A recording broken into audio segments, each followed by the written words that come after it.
Soyez les bienvenus, on se retrouve aujourd'hui pour une vidéo consacrée à Dexter New Blood, mini-série développée par Clyde Phillips pour le compte de la chaîne Showtime et disponible en France sur Canal+ Série depuis le 16 décembre 2021.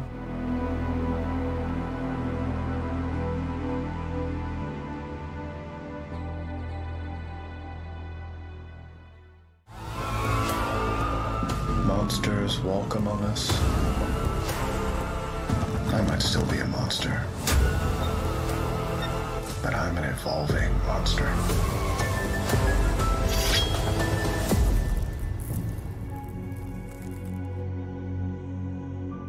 Dix ans après sa disparition dans la tourmente de l'ouragan Laura, Dexter Morgan vit désormais loin de Miami sous une autre identité dans la petite ville d'Iron Lake dans l'état de New York. L'ex-expert médico-légal de la police, devenu vendeur dans une boutique de pêche et de chasse, voit ses instincts les plus sombres refaire surface à la suite d'événements inattendus troublant sa routine.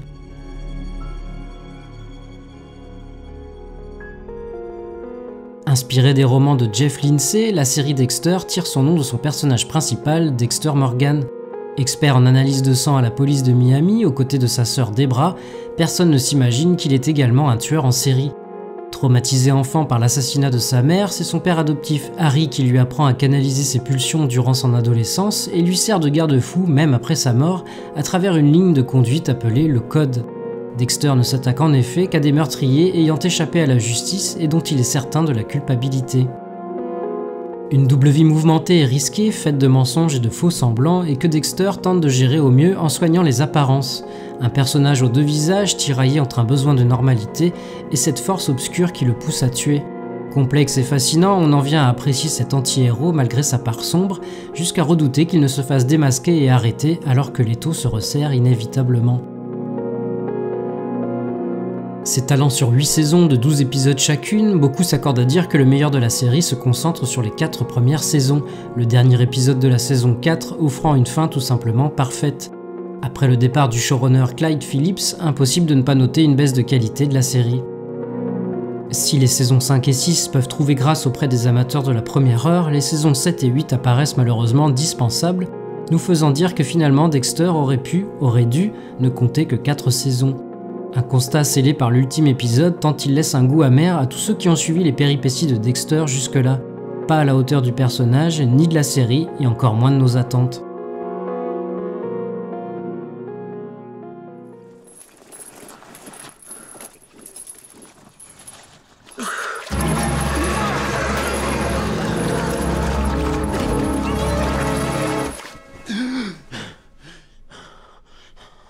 Tout va bien.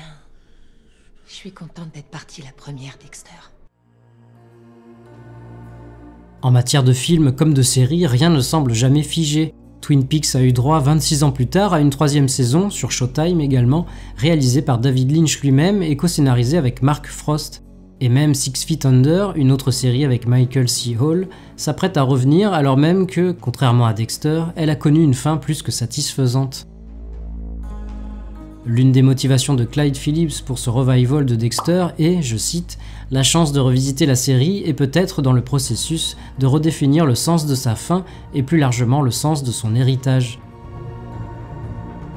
Et nous voici donc face à Dexter New Blood. Peut-on considérer cette nouvelle salve d'épisodes, 10 au lieu des 12 habituels, comme une saison 9, comme un bonus ou bien un reboot? La réponse est à chercher du côté du showrunner lui-même. En accord avec les producteurs et l'interprète de Dexter, il y a une volonté de ne pas reprendre directement là où la série s'était arrêtée. Clyde Phillips a donc décidé de faire un saut de 10 ans dans le temps afin de marquer une coupure nette avec les événements précédents. Il ne s'agit donc clairement pas d'une 9e saison, mais bien d'une mini-série. Une mini-série qui opère justement quelques petits changements pour se distinguer de la série originale. Notamment la disparition du mythique générique qui se voit remplacé ici par la simple apparition du titre où viennent se mêler la glace et le sang.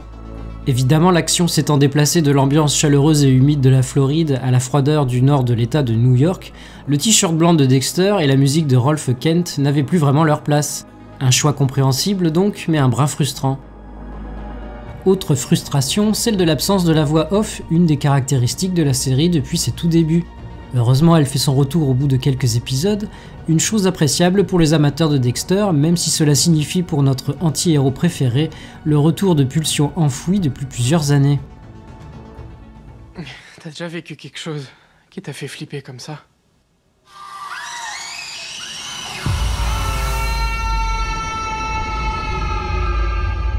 Oui, Comment tu le gères? j'enveloppe les méchants dans du plastique et je les tue. C'est bien entendu la relation entre Dexter et Harrison qui se retrouve au cœur de ces 10 nouveaux épisodes. Une relation père-fils qui se révèle, sans trop de surprise, plus que compliquée. D'un côté, un Dexter Morgan qui a quitté sa famille et fui son passé, et qui mène désormais une vie rangée sous l'identité de Jim Lindsay. De l'autre, un enfant né dans le sang, lui aussi, qui découvre que son père qu'il croyait mort ne l'est pas vraiment, et qui exige maintenant des réponses. Ce qui oblige Dexter à baisser légèrement sa garde, au moment même où son passager noir lui fait des siennes. Mais ce qu'il redoutait de transmettre à son fils, interprété par un excellent Jack Alcott, est peut-être finalement ce qui va les aider à se rapprocher.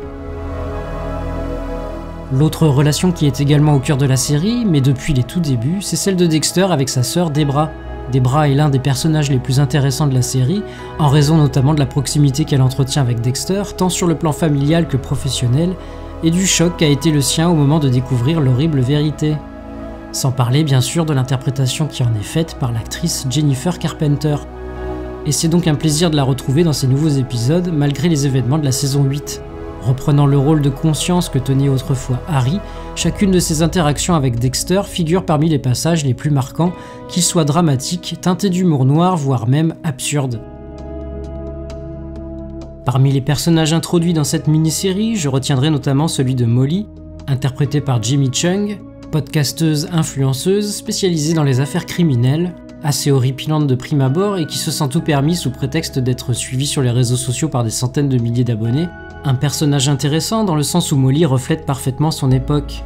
Les temps ont bien changé depuis la série initiale et cette nouvelle forme d'investigation représente une menace supplémentaire pour Dexter et ses secrets.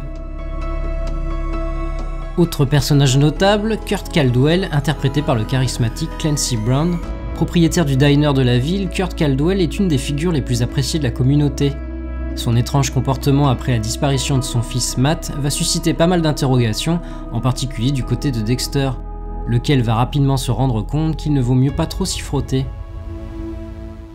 Parmi les petits défauts de cette mini-série, il y a notamment le passé de Dexter qui, hormis le retour de Harrison dans sa vie, refait surface de manière un peu trop artificielle, le lien se faisant par le retour d'un personnage important des saisons précédentes, rapidement abandonné par la suite. Les facilités scénaristiques déjà présentes dans la série originale sont toujours de la partie, le hasard faisant souvent un peu trop bien les choses pour le bon déroulé de l'histoire.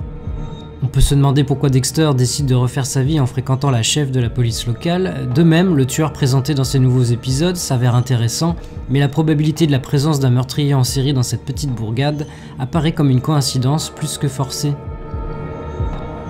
Quoi qu'il en soit, Dexter New Blood parvient dans l'ensemble à apporter un peu de sang frais. Si la mini-série assume les décisions prises lors de l'ultime épisode de la saison 8, elle se devait d'offrir une nouvelle conclusion, chose faite avec un épisode 10 assez radical.